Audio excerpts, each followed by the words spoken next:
파월을 건 컨센시스 소송에서 뭐가 떠오르나요? 저는 그레이스케일이 SEC를 상대로 건 소송이 떠오릅니다. 알고 보니 미국 이더리움 대 SEC 맞짱? 코인러에겐 독해력도 필수. 촬영 시각은 4월 26일 낮 12시 50분 경입니다.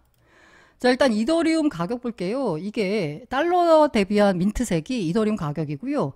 약간 이 주황색이 비트 대비한 이더리움 가격입니다. 보시면 이제 민트색은 좀 떨어졌는데 이 주황색은 그냥 이렇게 상승 추세를 유지하고 있습니다. 이 얘기는 뭐다?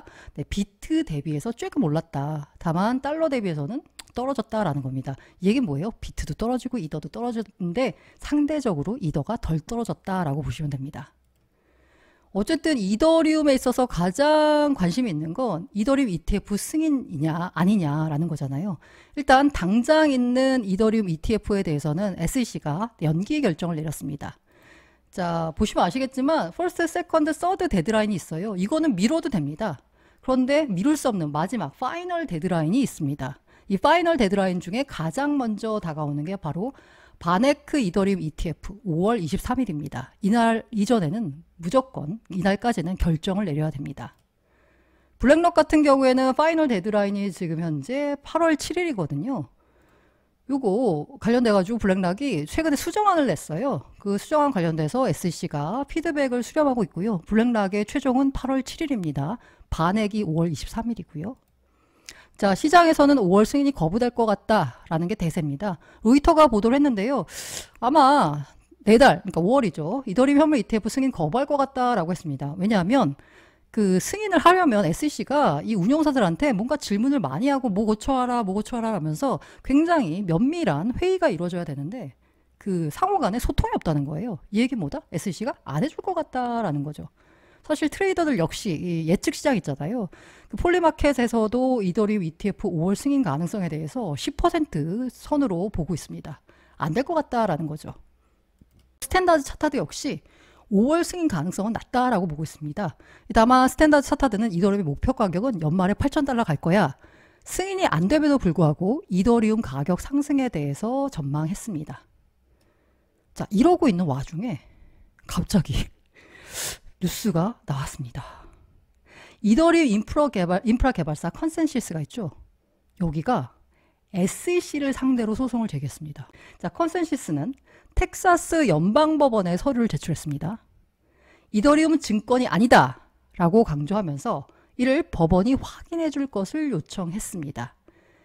자, SEC가 정확히 이더리움에 대해서 증권이다 아니다에 대한 명확한 입장이 없어요. 좀 애매해요. 네. 인 것 같다가 모든 알트는 증권이다라고 했다가 이더리움은 또 약간 코인베이스 소송할 때 그 증권으로 예시를 든 알트코인에서 좀 빠져 있고, 그러니까 컨센시스가 아예 법원에다가 요청한 거죠. 증권이 아니다. 법원이 확인해 달라라는 거죠. 이를 통해 암호화폐 업계는 최대 법적 불확실성 중 하나를 해결한다는 설명이다. 사실 알트코인의 증권성 논란, 그 중에서도 대표 알터인 이더리움의 증권성 논란에 대해서 알고 알고 말이 많았는데 이에 대해서 확실한 법원의 판결을 받아내겠다는 게 컨센시스, 이더리움 개발사의 지금 현재 입장입니다. 칼을 갈은 거죠. SEC 상대로 소송을 제기할 정도니까.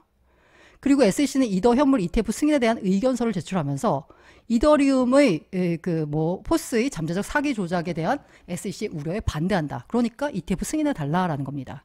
사실 지금 소송이 제기됐기 때문에 5월 승인 결정에 이 재판의 결과가 나올 일은 없습니다. 이 재판의 결과는 훨씬 더 이후에 나오겠죠. 어쨌든 컨센시스가 칼을 갈았는데 이 와중에 또 뉴스가 나온 게 뭐냐면 폭스 비즈니스 기사가 SEC가 컨센시스를 상대로 웰스 노티스를 보낸 것 같아 라고 했습니다. 자, 웰스 노티스는 뭐냐면 소송을 제기하기 전에 잠재적 소송 대상한테 사전 해명을 요구하는 통지입니다. 그러니까 SEC가 컨센시스를 대상으로 소송을 제기하려고 하는데 컨센시스한테 야, 우리가 이러이러한 거 소송을 제기하려고 하는데 너네 억울한 거 있으면 해명해봐 라는 게 바로 웰스 노티스거든요. 그래서 이 컨센시스의 소송이 아무래도 웰스 노티스를 받고서 야, 그럼 우리가 먼저 소송하자라고 선수 친 건가? 라는 생각이 듭니다. 아니면 이렇게 생각할 수 있죠. 어차피 SEC가 소송 제기할 거 우리가 먼저 소송을 제기하자. 그러니까 맞소송이 되는 거죠, 서로. 법원에서 한 판 뜨자라는 겁니다. 자, 이걸 보니까 무슨 생각이 드나요? 그러면서 폭스 비즈니스 기자가 여기다 한마디 덧붙였습니다. 컨센시스가 미국 SEC 소송 관련으로 해서 코인베이스 소송 담당 로펌을 고용한다라는 겁니다. 그러면서 덧붙인 설명이 뭐냐면 컨센시스가 로펌 고용에 돈을 아끼지 않았다고 평가했다라는 겁니다. 자, 컨센시스가 이걸 보면 무슨 생각이 드시나요? 사활을 걸었죠. 이 사활을 건 컨센시스 소송에서 뭐가 떠오르나요? 저는 그레이스케일이 SEC를 상대로 건 소송이 떠오릅니다. 그레이스케일이 자신들의 신탁을 ETF로 바꿔주세요라고 했더니 SEC가 안 된다라고 했죠. 그러니까 그레이스케일이 왜 안 되는 거예요? 라고 하면서 법원에 억울하다. 이건 형평성에 어긋난다. 라면서 소송을 제기했습니다. 왜? 자, 비트코인 선물 ETF 있어. 근데 왜 현물 ETF는 안 되는 거야? 왜 안 되는지 이거는 지금 평등하게 두 개를 취급해야 되는데 SEC 너네가 그렇지 못한 거 아니야? 라면서 법원에 판결해 주세요. SEC 나쁜 거 같아요. 라고 법원한테 소송을 제기했더니 법원이 그레이스케일 소송을 들어줬죠. SEC야 너네 선물은 되는데 왜 현물은 안 되는 거야? 야 이거는 동등하게 취급해야 되는데 말이 안 되는 것 같아. 다시 검토해봐. 라고 하니까 SEC가 네, 비트코인 현물 ETF를 승인해주기 싫은데 SEC 위원이 5명이죠. 민주당 2명 반대, 공화당 2명 찬성, 키를 위원장이 해주기 싫은데 근데 법원이 이거 다시 검토해봐 라고 한 상황에서 해줄 수밖에 없었던 거죠. 그렇게 해줄 수밖에 없었던 게리 겐슬러 위원장의 입장은 ETF를 승인해주면서 발표했던 성명에 나와 있고요. 내가 ETF를 승인해줬다. 왜? 법원이 그렇게 하라고 해서. 하지만 ETF를 승인해줬다라고 해서 비트코인 자체를 SEC가 승인해준 건 아니다라고 이제 명확히 설명을 했죠. 그래서 비트코인 ETF가 승인이 된 게 어떻게 보자면 그레이스케일이 총대를 메고 모든 소송 비용을 감당을 하면서 SEC를 상대로 소송을 제기했기 때문에 가능했던 일일 수 있습니다. 물론 블랙락 같은 대형 운용사의 참전도 있었고요. 컨센시스 역시 본인들이 돈을 써가면서 이더리움의 증권성 여부에 대한 소송을 책임지고 끌고 가고 있습니다. 과연 결론이 어떻게 날지 지켜봐야 될 텐데요. 사실 최근 있었던 가장 핫한 코인은 바로 헤데라였습니다. 아시죠? 헤데라에 과연 무슨 일이 있었을까? 이게 제가 4월 들어서 헤데라 가격 추이를 봤어요. 4시간 봉으로. 별일이 없습니다. 그냥 잔잔합니다. 게다가 밑에 거래량 보이시죠? 보이지도 않아 막대가. 근데 갑자기 여기부터 거래량이 발생하기 시작하더니 가격이 급등했다가 다시 되돌림하는, 물론 약간 올라간 수준이긴 하지만 이런 일이 생겼습니다. 과연 이 사이에 무슨 일이 있었을까 궁금하시죠? 헤데라 재단의 발표가 있었습니다. 블랙록에 ICS US 트레저리 머니마켓 펀드를 토큰화한다 라고 하면서 아첵스와 오너라가 함께 참여한다. 자, 핵심은 뭐다? 엑셀톡에서 발표한 건 블랙락의 펀드를 블랙락의 MMF를 토큰화를 한다라는 겁니다. 자, 헤데라 재단의 발표를 보자면요. 블랙락이 묻었네? 라고 생각할 수 있죠. 사실 블랙락은 지금 현재 코인 시장을 움직이는 가장 중요한 키워드입니다. 이렇게 해가지고 헤데라가 급등을 했습니다. 그런데 갑자기 코인텔레그래프가 이런 보도가 나왔어요. 전날 헤데라 측이 마치 블랙락과 파트너십을 체결한 것처럼 보이는 엑스포스팅을 올리면서 토큰 가격이 급등했다. 그런데 파트너십 아니다! 라는 거예요. 그러면서 카르다노의 고스트 펀드 설립자 크리스 오코너가 뭐라고 했냐면 내가 롤렉스를 구입한 뒤 사진을 찍어 엑스에 포스팅하면 우리가 롤렉스와 파트너십을 체결한 거냐? 라면서 비꼬았어요. 야 도대체 헤데라가 엑스에다가 뭐라고 올렸길래 그러나 궁금해서 가봤습니다. 안타깝게도 원래 포스팅이 없습니다. 제가 클릭을 했더니요. 링크를 이 페이지는 존재하지 않습니다. 게시물은 삭제됐습니다. 라고 뜨더라고요. 그래서 X 포스팅이 아니라 헤데라 블로그에 올라온 글과 이미지를 한번 봤습니다. 이게 바로 그 얘기예요. 아첵스가 관련돼서 뭐 MMF를 토큰한다라는 거죠. 이거 아첵스 있고요. 헤데라 오너라 있어요. MMF 이렇게 돼 있고요. MMF 오퍼링. 이거 보시면 헤데라의 블로그에 올라온 글인데 여기 보면 아까 파트너십이라는 말이 있었잖아요. 그래서 오해를 산다라고 했는데 글 자체만 놓고 보잖아요. 그러면 여기서 블랙락과 파트너십을 맺었다는 얘기는 없어요. 글 자체만 놓고 보면 오해는 없어요. 제가 아까 요거 삭제됐다라고 했잖아요. 그런데 다른 X에 가서 다른 사람이 올린 그 포스팅에서 이 이미지를 따온 게 있어가지고 요거를 그냥 따갖고 왔어요. 이게 원래 지금은 삭제된 그 헤데라 파운데이션이 올린 트윗 글입니다. 보시면 글이야 뭐 그렇다전 치더라도 그림을 보자면 오너라 아첵스 블랙락 XX라고 돼 있죠. 마치 협업을 했네 싶은 파트너십을 맺은 듯한 느낌의 이미지가 있습니다. 원래 블로그에 올린 글 자체는 아마 여기도 바꾼 건지 모르겠는데 아무튼 오해 소지가 없지만 애초에 올렸던 X글에는 파트너십을 오해하게끔 만드는 그림이 있었던 거예요. 이미지가. 자, 관련해서 헤데라 제안이 다시 게시를 올렸습니다. 화요일 발표와 관련하여 몇 가지 설명을 드리고자 합니다. 라고 하면서 아까 삭제된 게 아니라 다시 올린 글을 보자면요. 그림이 보세요. 바뀌었죠. X 블랙락이 사라졌습니다. 이미지가 달라져 있어요. 카르다노의 고스트펀드 설립자가 비꼬는 식으로 말했죠. 야, 롤렉스 사진 찍어서 올리면 그게 뭔가 파트너십 체결한 거냐라고 하니까 이 아까 말한 아첵스 여기 그 대표가 억울하겠죠. 이 입장에서는. 왜냐하면 카르다노 그분의 말에 따르면 아첵스가 블랙락 몰래 토큰화를 했다라는 거거든요. 이 본인 입장에서 억울한 거예요. 그러니까 트윗에다가 X에다가 장문의 글을 올렸습니다. 블랙락 역시나 자기들의 펀드를 헤데라 기반으로 토큰화하는 걸 알고 있었다라는 거예요. 헤데라 체인에서 블랙락의 MMF를 토큰화한다는 사실은 모든 관련 당사자들이 인지하고 있었다. 우리는 자산을 체인에 토큰화하기 전에 항상 발행사와 상의한다 라고 했어요. 이분이 올린 트윗 글을 보자면 무려 18개의 스레드에 걸쳐서 올렸습니다. 혼란이 될 수 있으니까 내가 설명을 해주겠다 라고 하면서 투자 매니저의 참여 정도는 다를 수 있지만 블랙락 모두 저희가 헤데라를 토큰화한다는 사실을 알고 있었습니다. 그러니까 블랙락 몰래 헤데라 체인에서 토큰화를 한 게 아니라 블랙락도 알고 있었다 라고 설명을 한 거죠. 그런데 이분이 올린 글에도 파트너십 얘기는 없습니다. 블랙락이 그러면서 입장을 냈습니다. 블랙락은 헤데라와 비즈니스적으로 아무 관계도 없다. 펀드 토큰화를 위해 헤데라를 선택한 적도 없다 라고 선을 그었습니다.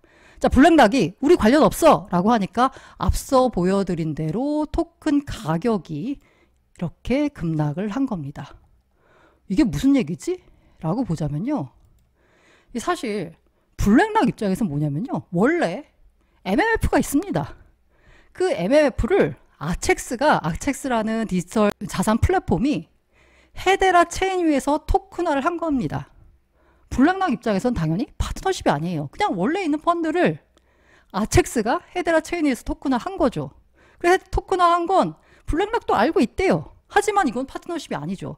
그리고 헤데라와는 당연히 파트너십을 맺은 게 아니고 아무 관계도 없고 펀드 토큰화를 위해서 헤데라를 선택한 적도 없죠. 블랙락이 펀드를 토큰화할 때 선택한 체인은 이더리움이었습니다. 앞서서. 그 비들 펀드 할 때요. 이더리움 체인 위에다가 토큰화를 한 거죠. 근데 이 경우에는 이미 있는 펀드를 아첵스가 헤데라 체인 위에서 토큰화를 한 거죠. 그 헤데라가 다시 또 트윗을 올렸어요. 이게 뭐냐. 아첵스가 지원하는 블랙락의 MMF는 헤데라 네트워크에서 토큰화됩니다. 맞아. 토큰화된 주식의 첫 번째 거래가 완료됐습니다. It's as simple as that. 아주 간단합니다. 라는 거예요.